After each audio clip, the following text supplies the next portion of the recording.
Did you ever think you were going to have a goldfish in Never. your courtroom? Never. Giving kids a voice in the courtroom. That's what's happening at this courthouse here in Virginia. Many times in courtrooms across the country, judges make life-changing decisions without hearing what the kids want.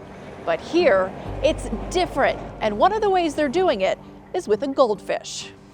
The system is very disempowering to the very children that it serves. Children have a voice, and it may not be always eloquent, and it may not always be what we want to hear, but they certainly have the right to be engaged in a process that relates to them and is all about them.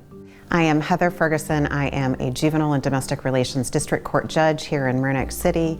I try to imagine being a 13-year-old that has no say, and everybody is talking around me about what is going to happen. Doing all of this work with kids and families as a lawyer, what was missing in that process? Well, there was a lot missing, truly. There was not a lot of engagement with children in the foster care process. Every child who is either before the court for foster care or for a child protective order is assigned a guardian ad litem to represent their interests. But it's different. That's speaking through another voice. And so it's a very different perspective than hearing from the child. Talk to me about kids showing up at their hearings. That was very new for you. Yes, as a lawyer, I did not have the best experience with that. My sense always was that kids who came to court and wanted to talk with the judge came with an agenda. Thanks to Judge Ferguson and others, I've come around. I'm Frank Rogers. I'm a judge of the Juvenile and Domestic Relations District Court for the City of Roanoke. I do think it's important to hear from kids, not in every case, and certainly not where we're going to sit them down in court between their two parents and ask them what their preference is. There are other ways to do that. I've come 180 degrees on that through this process. I think that's made me a better judge, and I think it's probably improved outcomes for my kids. Alexis Witt was 13 when she first appeared in Judge Rogers' courtroom, but there were things going on at home that started coming out. I mean, I came in here with charges and You did? all of that. But no, I don't see bad kids. You know, I see kids who have had struggles, and you did. But you recognized that and helped me make an informed decision, and you turned it around. And that's what this is all about. Honestly, that's what keeps me coming back every day. This, when I call it the happy success stories. And certainly you're one of those for me. Oh yeah, at first I was mad at him. I was always angry to come in this courtroom. But from his side, I looked like a bad kid. I looked like a kid that wanted to do wrong. And then CPS got involved. I started talking to my probation officer about what was going on at home, and he started to see more. I don't know what he saw in me, but he saw it. And he really gave me a chance. He looked at me and was like, Alexis, he said, what do you want to do? I sat like this, just with my head down. I didn't care what happened to me at that point. I was like, you know what, whatever happens, happens. I can't do anything anymore. I fought for so long. And then he gave me that chance, and I bawled. Like, you don't understand that feeling. It's like all those years of like just being kept quiet, but I was too scared to say anything because either my mom was always sitting there, and I never wanted to hurt her. I never wanted my mom to feel like she was a bad mom. Too many times we don't think to ask the child. Yeah. Because you're the one living this, you're the one having the experience. We ought to get your input before we make a decision. Now, I might not always agree with the child. I might think that what they want is not in their best interest and do something different, but I still want them to have input. And you did, and you were a great advocate for yourself. Yeah.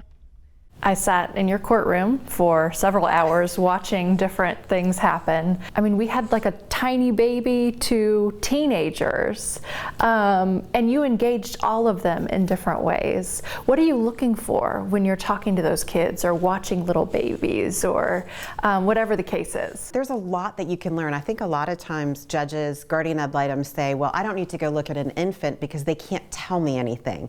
The reality is that infants tell us a ton. The infant that day clearly was comfortable with both foster parents, clearly was flourishing in their care. That's all very telling to me. I have also had infants who, when they come to court, immediately reach out, let's say for mom. The older ones, you know, the 2, the 3, the 4-year-olds, they may not understand a lot of what's going on, but again, it's great to see them interact with the people in the courtroom. And then with the older children, particularly preteen and teenagers, you have the ones that are very engaged and want to tell you everything about themselves. And then again, you have the ones who really don't want to say anything and don't necessarily want to participate. They want to hear, they want to know, they want to be empowered, and they want to have a say if they want it. Tell me where we're going. To our conference room in the J&D Court clerk's office, where we keep our books for kids, and I'll show them to you. So it's a whole library for kids. It is. When we have kids who come in and express an interest in reading, we can let them take some of these books. Tell me about the interaction when you get to hand this to a kid. You see their face light up, and they're totally surprised, obviously, because they didn't come to court expecting to take something home with them. And some of them really like to read, and some of them genuinely are excited to have their own book to take home with. It's pretty cool. So this is just another way that you're able to engage with kids. And connect with them in a positive way. Yeah. This is Bruno. Bruno, I've had him about 8 months. Did you ever think you were going to have a goldfish in Never. your courtroom? Never. That would have never been something I would have even considered. There are some people who are probably naysayers about having a goldfish in the courtroom, but he certainly has been a very well-loved piece of this courtroom.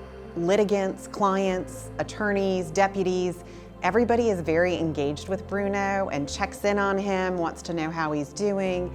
And I do hear a lot that the bubbles and the light are very soothing. So he seems to be doing his job quite well. I have always tried to have something. I typically give them a choice between a little animal or a Hot Wheel that they can take with them.